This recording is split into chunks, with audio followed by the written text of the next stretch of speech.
I was just reading about the relationship between Jung and Pauli. Carl Carl Gustav Jung, who's a well-known psychologist, of course, and Wolfgang Pauli, who is very well-known in physics. So they actually spent a lot of time together. Initially, Pauli was a patient of Jung, but they became friends, and they both felt like they were working on how to discover new archetypes and certain mystical um, topics that had, actually been around for a long time, such as numerology. For Pauli, he was very interested in how to go from the number 3 to the number 4. So that's the sort of thing that they were discussing. And that was brought, well, Pauli felt that he was bringing that into physics. So he'd already actually brought some fairly major changes into physics.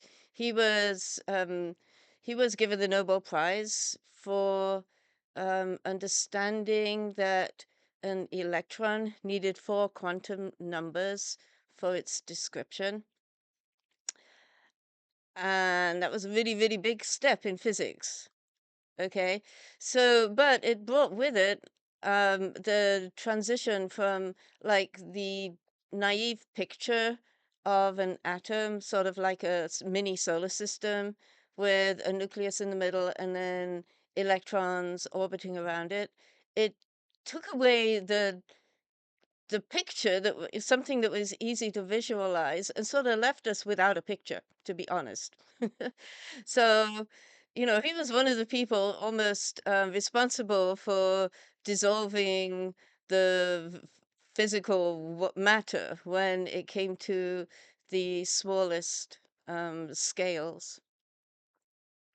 So actually, when physicists do physics today, they don't really come up with a model anymore. So the model of, the electrons whizzing around the nucleus, and also the 4th quantum number would correspond to spin, as though the electron is spinning. This wasn't happening in physical space, this spin. And also, this picture couldn't really be extended beyond the most simple atom, the hydrogen atom. Nobody could manage to work out the mathematics to extend it. So, well, the idea of spin, this spin is going on in a different space. It's not in three-dimensional space. Of course, we have relativity already from Einstein, which already has brought in space-time, but that's also not where it's happening. So, a lot of physics today doesn't necessarily happen in what we consider to be, regular space-time. And the fact that space and time are somewhat mixed up together now, um, not a very not of a physics approved way of saying that, but anyway, so that actually has changed such a lot already because space-time is a player in physics. Space-time and matter, actually. Matter affects space-time, and space-time affects matter.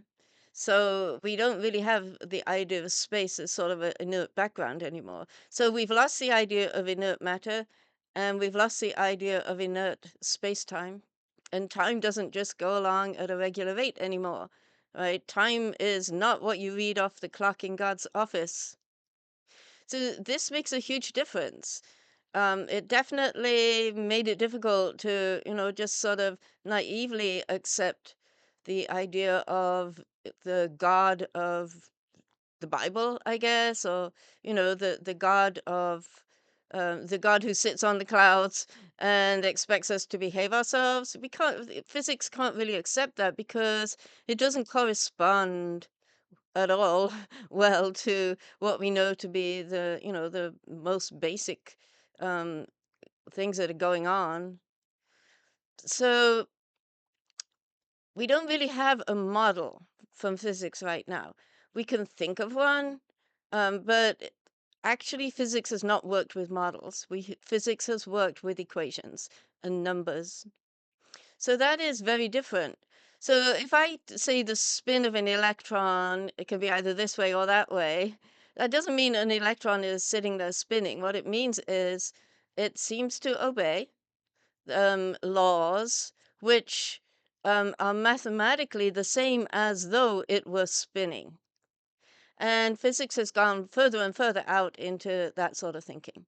So does that mean that we can connect that to mysticism in some way? Well, Wolfgang Pauli thought so, and Carl Jung thought so. Um, to me, it's connected to the idea of bringing the feminine in a parallel way to the masculine. So traditionally, I'm sure Carl Jung thought of the solar masculine. The man is the initiator, the intellect, and sort of similar to the sun. And then the lunar feminine. So the lunar feminine is sort of more dark and mysterious and supportive. But actually now I'm gonna talk from what I heard from Becca Tarnas, who probably got it from her father. um, she talks about the solar masculine and the lunar masculine, that the masculine also has a more passive supportive side, and then the solar feminine and the lunar feminine. So the solar feminine exists. And this is what was missing, in my opinion, from the whole mystical approach that was, in vogue in those times, or that actually Jung was sort of reanimating, I guess, from previous times. So the solar feminine is the one who decides from within her own being, the one who chooses, and the one who acts, and the one who has intellect. Yes, even women are allowed to have intellects. And the lunar feminine is fine. You can still be supportive, you can still be deep and mysterious, whatever. These are both sides of both men and women.